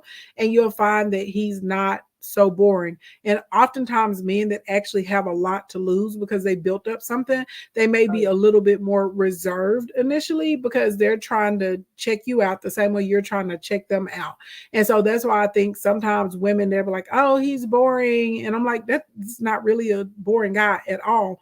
And anybody that knows me personally, they will tell you, baby, they be like, Ashley can pick a man. Okay, I can pick a winner.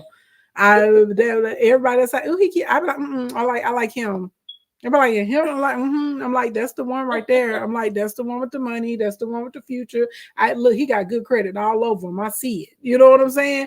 I'm like, this the one that's gonna be nice to me. Like I can see it. And then a lot of my friends, especially in our early 20s, they will be like, oh, he's boring. He's boring. What are you talking about? This man is amazing. So it's just about, giving it a little time. So that's why I would say for most women, try and give it at least 3 dates. And then if nothing's clicking after the 3rd date, then you may say, you know what, we just, there's no chemistry or we're not necessarily aligned. But just let people get their little nerves and their jitters out. Let, him get a little comfortable around you the way you're getting comfortable around him. And then see if you still feel like it's boring or a struggle. Because I'm telling you, structured, I tell y'all all the time, success is not as exciting as people think. Like I have these amazing highlights in my life, but the majority of my life is very regimented.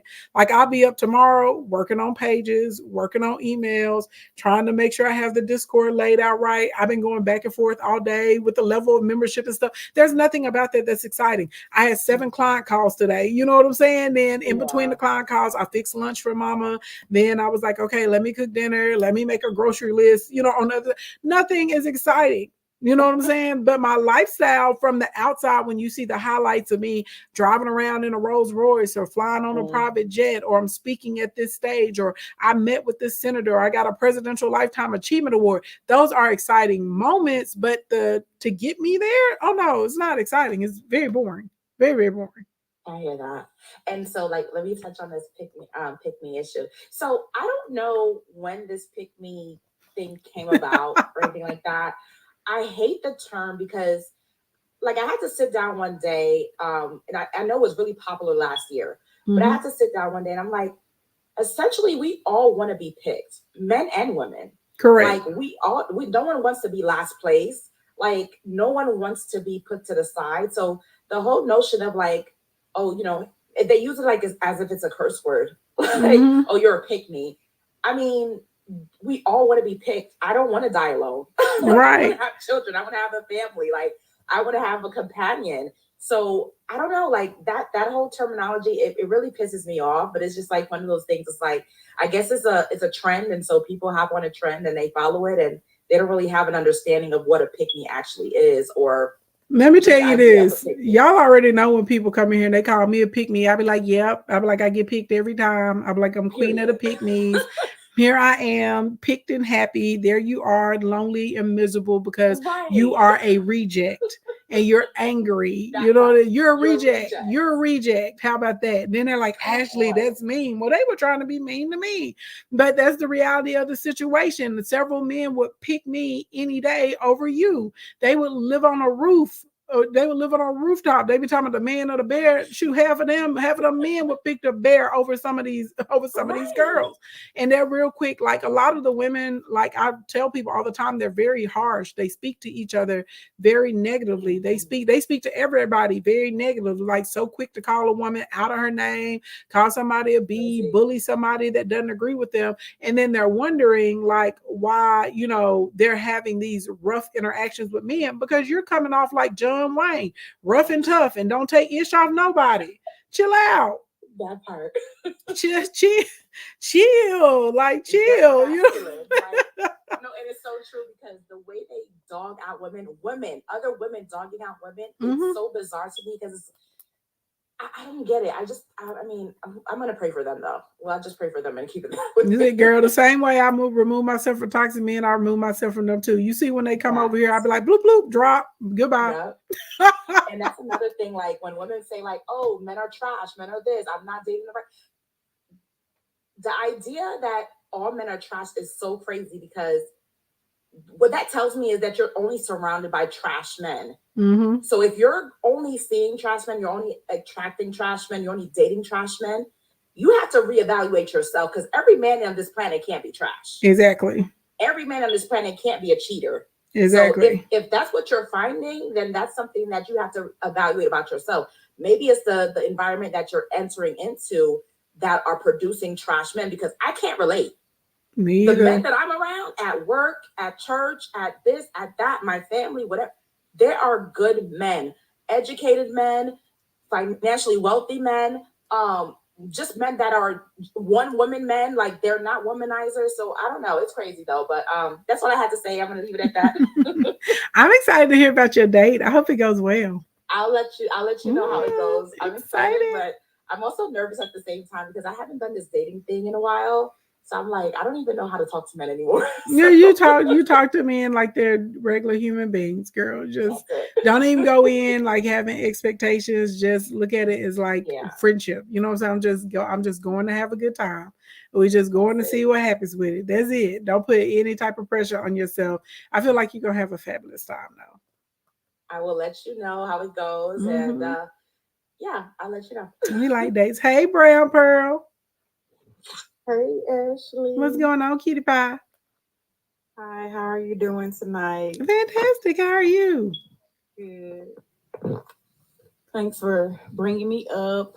Let me say, I just absolutely love the message that you gave. You were hitting it bullet points. Oh, thank you so much. Yeah, a lot of that. I'm feeling you. I totally agree.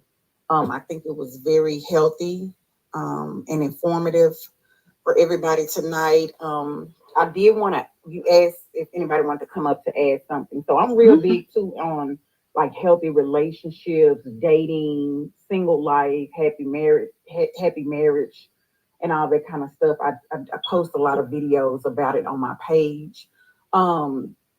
What I wanted to add is that I learned, so I've been going through a healing journey for the last about 2.5 years. And I don't know if you're familiar with this, but I was led to a theory called love addiction. And I joined a support group. I started buying books. I went to counseling, and it changed my life. And so I shared that message with women and men too, but mainly women, about the inner child healing work that needs to be done in order to kind of break those strongholds that keep us trapped in those patterns of the bad dating. Because the thing about it is, although you're giving good advice, and a lot of people do, a lot of relationship experts, there's a lot of people doing podcasts. But what happens if you're a woman who is broken, you know it's logical, but you keep doing the same thing over. It's like you can't help yourself, right? And so it's like something is pulling and tugging at you to go in those wrong directions, and you can't figure it out. And what I learned through my healing journey is that I had to do a lot of inner child healing work. I had to get counseling. I had to get closer to God and find out what is making me constantly attract emotionally unavailable men. That was my weakness. It's different people have different struggles. And so once I got to the core of what was bothering me and what had happened in my childhood with neglect of my father, and just, my mother passed away. It was just a lot that happened. And I started healing, going through the healing process of those wounds, and started loving myself and finding validation in a different way. Then I noticed I was stronger and more powerful. So it started becoming easier to say, you know what? I'm not going to deal with a guy that's not ready or that's not available for me. But at first, even though friends would tell me, you need to do this, stop doing that, I couldn't stop. And so I just want to put that out there and encourage somebody that may be listening, who may be attracted to men who are abusive, or men who need you to take care of them financially, or it's men the familiar spirits. Yeah, cheaters, or men who are, whatever your hang up is.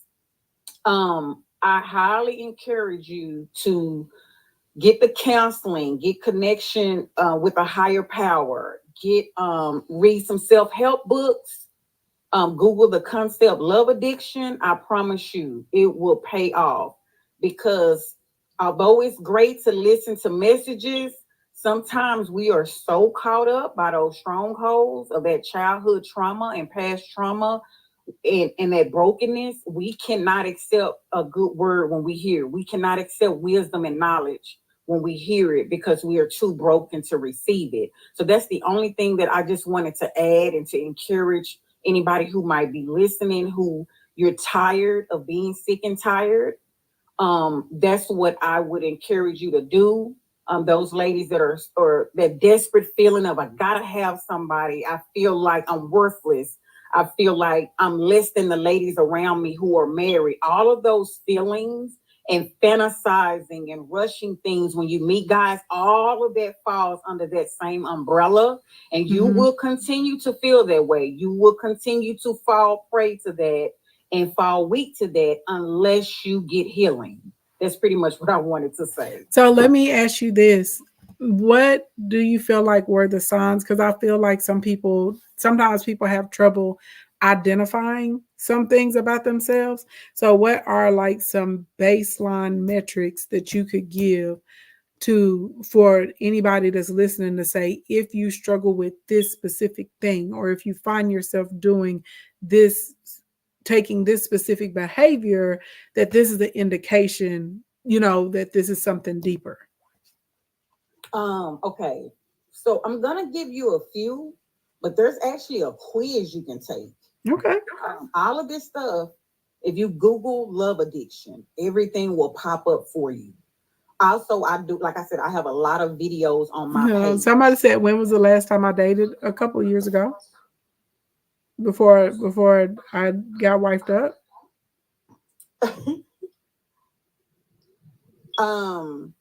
So some signs, some different things to let you know is an obsession with being married or having a partner. You don't feel complete if you're not with someone. Meeting people and fantasizing about marriage, kids, and a future with them, and you don't even know them. Focusing more on being in a relationship than focusing on getting to know if this person is your type, if you really like them. Ignoring red flags constantly. Consuming thoughts all day about a person. Even shutting down completely. So you have what you call emotional anorexia. So that's when you totally avoid, you shut down, you don't want to connect with people, you fear a connection. That's under that. Corn addiction, X addiction, all of that falls under that. So any type of dysfunction where you're too much on one end of the spectrum, right? Only wanting people that are far away or in prison, only wanting people who are married or in a relationship. It's so many categories, right? But you're constantly attracted to these type of people that are habitual cheaters, people who abuse you physically, emotionally, and financially. You want to rescue men. You want to prove to them that you can change them. You like men you can chase. All of that stuff is under this umbrella of love addiction. It's a problem, right? Yeah, they're going after that feeling, like after the adrenaline that's being released. It's an adrenaline rush, and they talk about that too. So your brain cells get worked up, you're wired up, and that's why I want to bring up about the boring. That's covered under there. So these therapists, right, that have written some of the books that I've posted on my page, they discuss the reason why some men bore you. If they're a good guy, they're treating you right, they're consistent, they're respectful, you're not going to be attracted to that when you are broken, because you want that high of messing with someone that does all the other stuff I just named. Yep, and it's the stress, the cortisol that's being released, and the stress. They're interpreting that as excitement because of the emotional highs and lows in the roller coaster. Absolutely. So you Yeah. would notice that you get bored easily and you feel like, oh, there's no chemistry, there's no connection, I don't feel anything. That is because they're not doing any of the toxic behavior. They're not rejecting you or dismissing you or leading you on or playing with you in some kind of way. So if you're feeling that way, if you constantly find yourself going through these type of symptoms and reactions, you fall up under that umbrella, and it's not gonna, there's no pill, there's nothing anybody can just magically say to you where you'll wake up tomorrow and be different. You have to put in the work. You have to get help and support.